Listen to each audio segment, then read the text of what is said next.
Hey friends, Wayne over here at the Ram Man. Here's some very helpful information that'll probably save you some time, money, and some grief.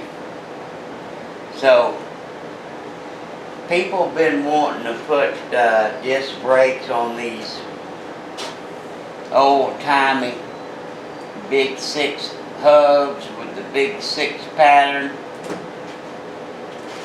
for decades. Nobody's ever done it. Not that I know of, to my knowledge. And people running these big 6 pattern, 6 on 7 1/4, they've been wondering about wheels. You go on them forums, they've been looking for wheels desperately and stuff. But they're all over eBay.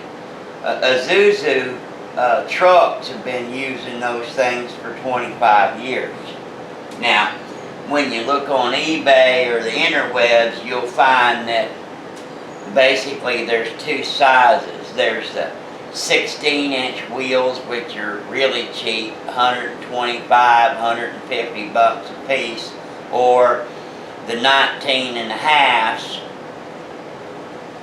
which typically run about $300. But I guess on some buggies, $1,200 is not too bad. Seen some of these 715s now going for over $100,000 restored. I've seen 2 now lately, and which is pretty far out there. Of course, these are LS swaps and stuff like that with air and custom done. But anyway, so those wheels are available, and so 16-inch wheels, you can find tires, and 19.5s opens you up to the 450, 550, Dodge 4500. It opens you up to them 1.5-ton trucks and the light 2-ton trucks, and all those tires to pick from run on your 715. So anyway, back to the backbone of it.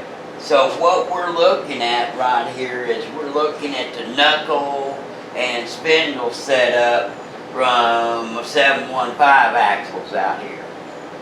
And, oh, by the way, it's June 19th. Some people call it Juneteenth, 2025. And here it is, Thursday. Already sold a couple. These things have only been out a few months, and hell, we've already sold a couple this week alone.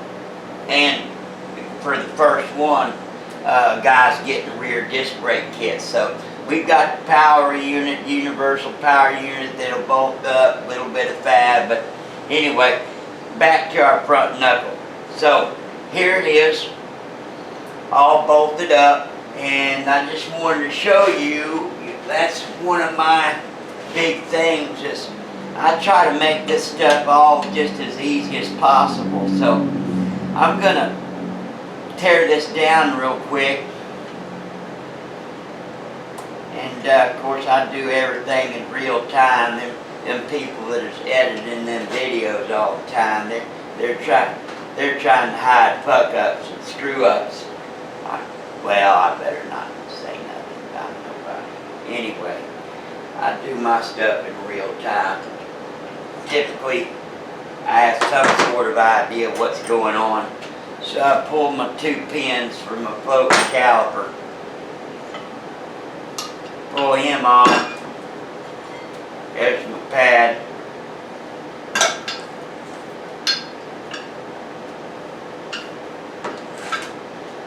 Let's go ahead and move him over.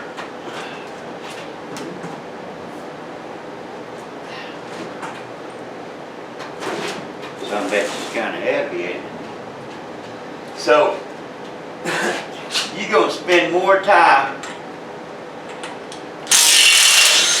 getting your drum brake stuff off.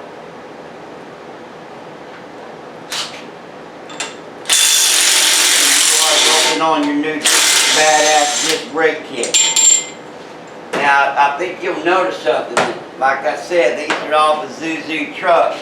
These are real deal rotors. These ain't no wimpy things by any stretch of the imagination.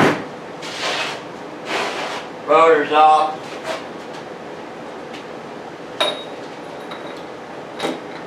Let's get the hub off.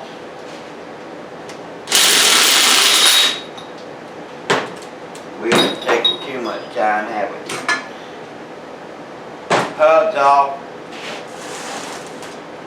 Here's our spindle plate and our caliper plate right here. Combination plate.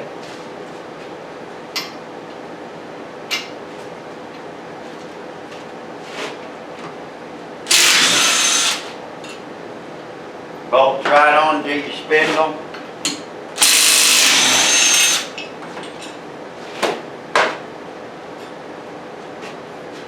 Voila.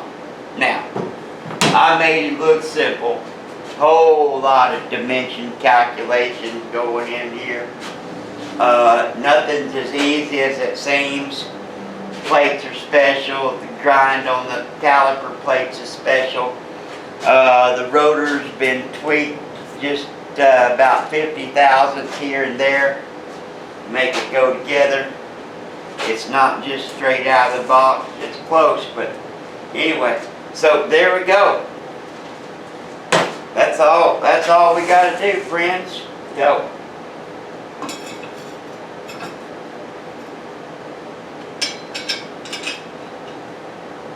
Of course. You know what they say, right?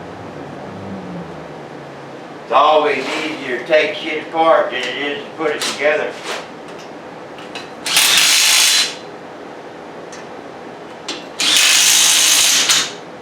Especially when I was watching this welding guy trying to learn some TIG welding improvement. And the hell, I tell you what, shit. He probably, I saw that damn video edited. I tell you what, if that son bitch was cut and spliced, paused or whatever 8 times, I guarantee it had to be at least 80. I thought, damn, all them fucking jerks and stuff. Now, of course, you know your spindle nut. Oh shit, I got lucky there. That son bitch is what's always gonna give you trouble. Especially out there in the field, you know what? Out there in the tall grass, sweating your ass off 100 degrees. All broke down and stuff. Because you done burned up all your bearings. Here we go. And let's put Mr. Rotor back on here. Yeah, and so this hub register, we have to open this out to fit the hub, just like a modern truck, instead of being lug nut centered, registered, so it fits just on there perfectly. That's one of the little tweaks.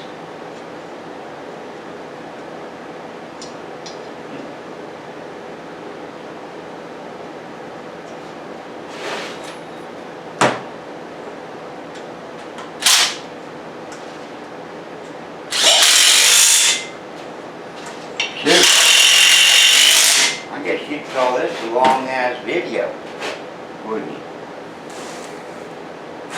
I'd do it like this, because it's easier to do on the bench. Couch or but you're sitting there on a stool in your buggy. This ain't no trouble. So,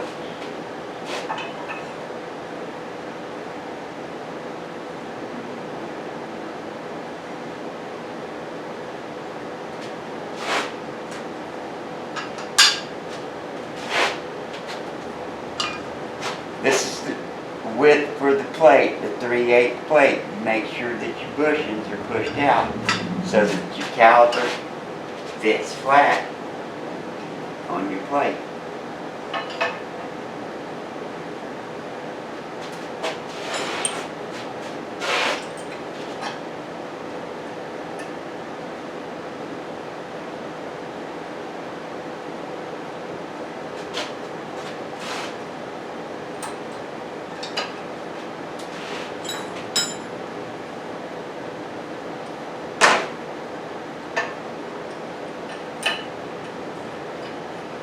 And there you go, my friends. So that doesn't take that long.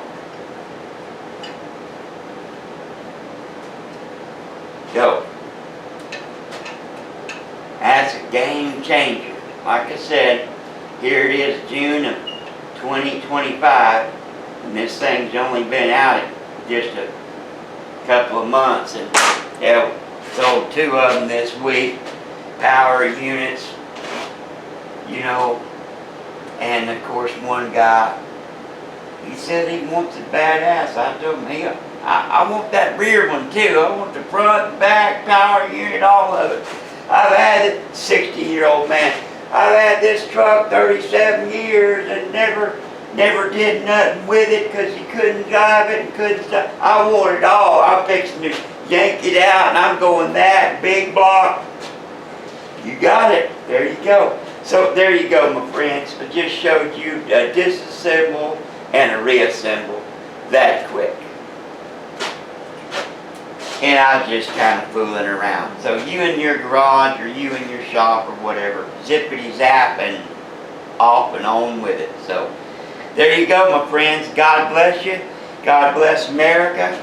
And there's your disc brake kit for your M715 ton-and-a-quarter buggy. And got both the front and the rear. God bless you. God bless America. God bless our troops. And happy trucking.